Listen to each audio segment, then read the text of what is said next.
Lucka nummer 18 i Ölkalendern, och idag så har jag tagit mig till Bishops Arms vid Hotel Savoy i Malmö och har fått besök av den här personen, nämligen Bo.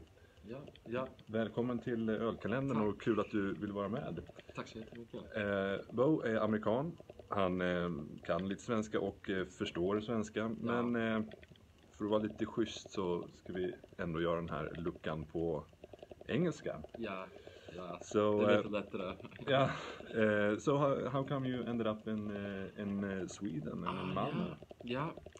It goes, my father is Swedish, my mom would be American, and I was actually born here in Malmö. Okay. In 82, but my parents decided to move to Southern California maybe when I was like one and a half, so I grew up in Southern California, but I have been coming back here to Sweden maybe once every 5 years, for I have some family here, a few cousins and an uncle here in Malmö. So now it brings me back to 2013 in December. So it's almost been exactly now 4 years since I've been living here in Malmö, and then but now I actually live outside of Lund as well. So yeah, and we first met when you were working at Tap Room. That's right. Malmö Brewing. Yeah, and now you're at the Bishops Arms Savoy. Yes, in Central. Yeah, and your California origin is San Diego. Yeah, it would be San Diego. I always say just San Diego because actually this little city where I'm from is called Temecula, which is... Haven't heard of that. No, so it's a lot easier just to say San Diego in that case, but it's about maybe an hour northeast of San Diego. So. And San Diego is one of the best beer cities in the States, I would say. I haven't been there, but reading about it, and according to all the brewers that comes from that city, it's definitely on the... It's high on the visit list.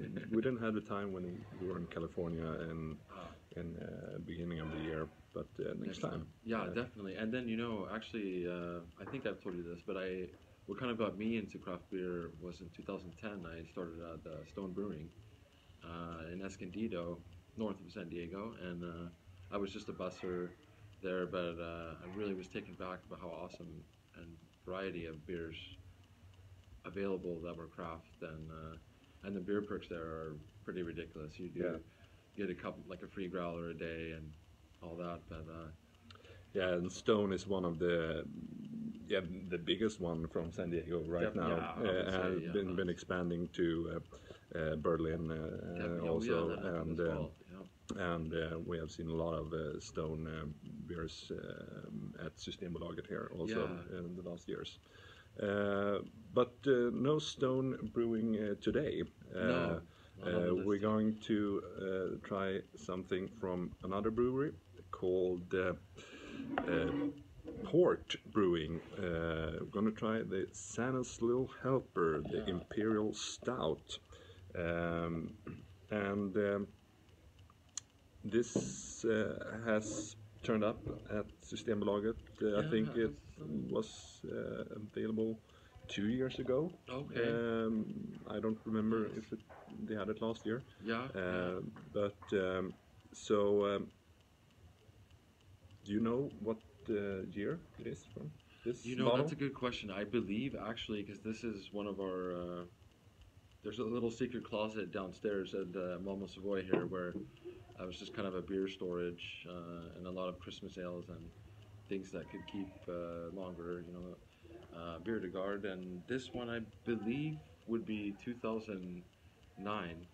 2009. So it is kind of a little vintage there, and that sounds very interesting. Yeah. Because I tried it very fresh bottle a year ago. And for me it was a bit sharp then still. So I hope it's been rounded a bit in the taste. Could have mellowed a bit on this year. And I just found out that there's two versions. There's this version with the green label, and it's just their Imperial Stout. And it's available usually late October to November. And they also have a barrel-aged version with the red label that usually comes out in summer months in July. Both are using Magnum and Centennial hops. I just found that out, so maybe that's why the fresher one had a little bite. With those hops in there, but so that's kind of exciting to taste this one. Yeah. So let's pop the bottle open and give it a try.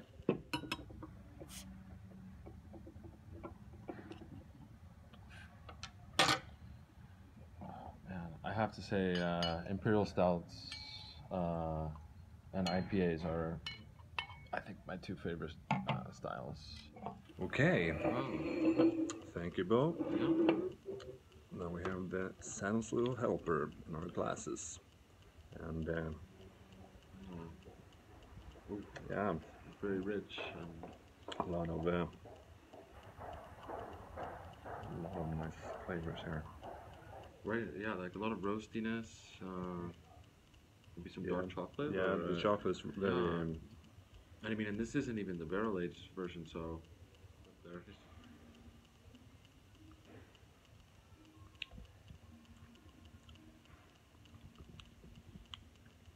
Yeah.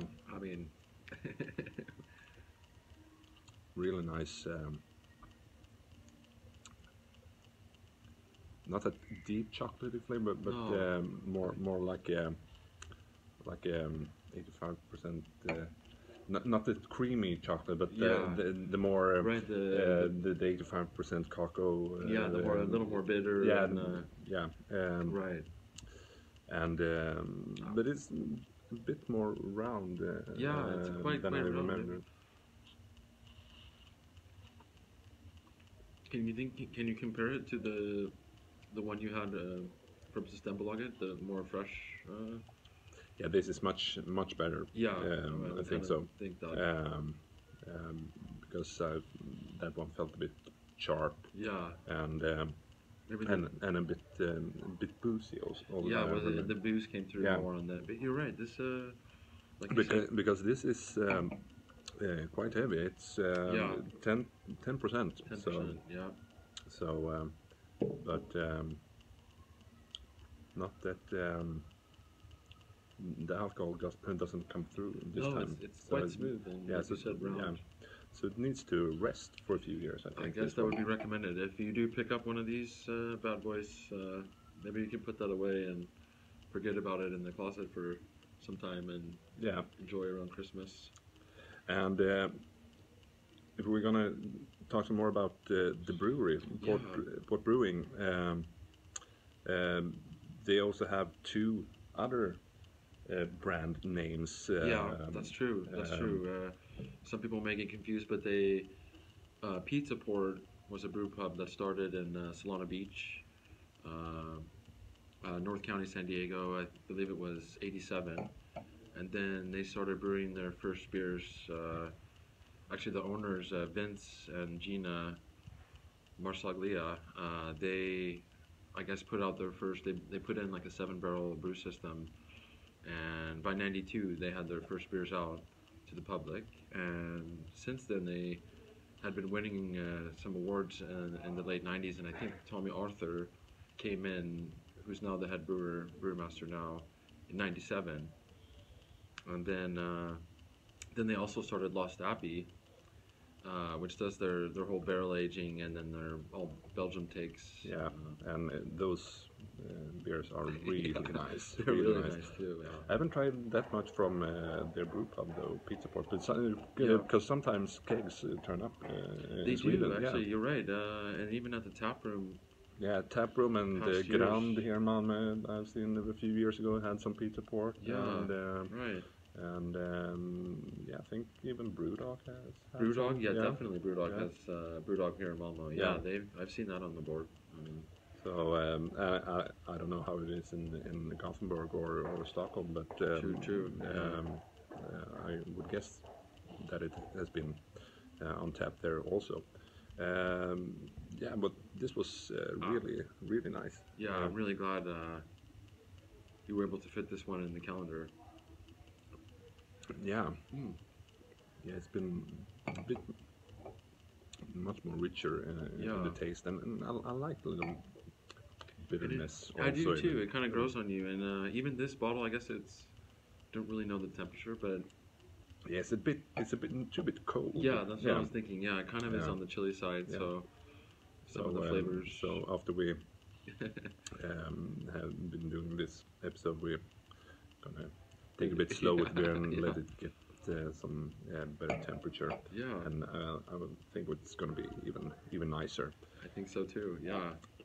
So yeah, what else we're gonna say about San Diego? Oh man, definitely in the winter months here in Sweden, it's a bit of a change coming from San Diego, and good beer helps the winter in Sweden, and you know, now actually since I've been here for about 4 years, I was a little worried in the beginning that I wouldn't be able to find, like, you know, what I'm used to, like hoppy stuff from San Diego, but it's getting a lot better, I think, with distributing. And then here at the Bishops Arms Savoy, the manager Rob tries to get in, you know, as fresh as possible kegs, and definitely craft stuff coming through. And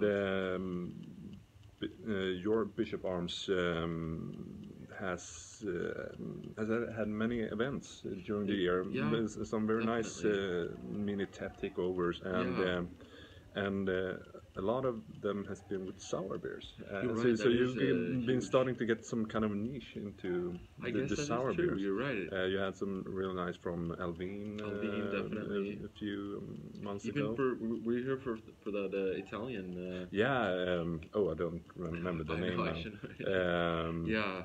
I will write it in the text to this clip. I don't remember the brewery name, but that was really nice Italian sours as well. So, but for Christmas, you're going back to the States? Well, now I'm kind of lucky. I'm not going back this Christmas, but I was just going to say my parents actually moved to Helsingborg. Okay. Here in Sweden, about 45 minutes north of Malmö, and so that's nice. We'll have a little Yule board at my parents' house. So, of course, I would love to go back.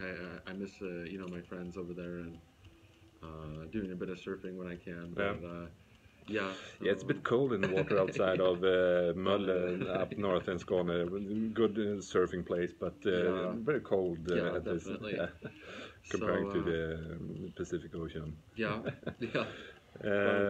And for Christmas, what kind of beers do you definitely like to drink? I try to get my hands on the Anchor Steam release.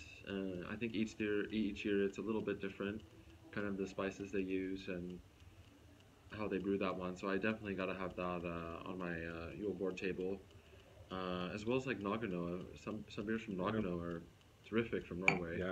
And Underlig Jul and God Jul, and just released a new one in December now at Systemet.